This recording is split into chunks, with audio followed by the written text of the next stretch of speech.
Ladies and gentlemen, it's me, James Spinney, coming at you on a beautiful Wednesday morning right here on Wall Street outside the beautiful New York Stock Exchange. Gosh, it's good to be back. Had an extra day off yesterday. We're kicking off the fall season on a right note. We have ourselves a lot going on. It's humid, it's muggy out.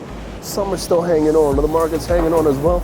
Let's now take a look to see how the markets are shaping up to start off this, the halfway point of the trading week, technically a Wednesday, hump day.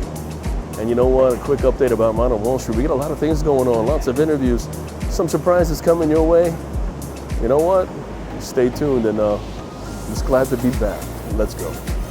U.S. stock futures are looking to extend yesterday's losses, with all three major indices down double digits ahead of the open. Surging oil prices continuing to weigh on Wall Street, as well as a rising 10-year Treasury yield last seen at 4.25%. There's also increased inflation speculation over what the Fed will do at its meeting later this month, especially with a new Beige Book report due out later today.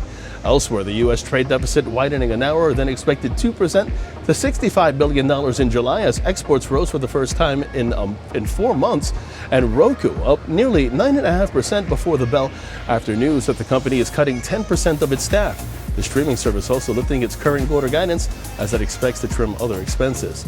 And in a mixed day of trading for the major Asian bourses, Japan's Nikkei locking in its 7th straight win with a 0.6% rise, and the volatile oil market weighing on European markets, with France's CAC 40 shedding 0.8% to lead the region's losses.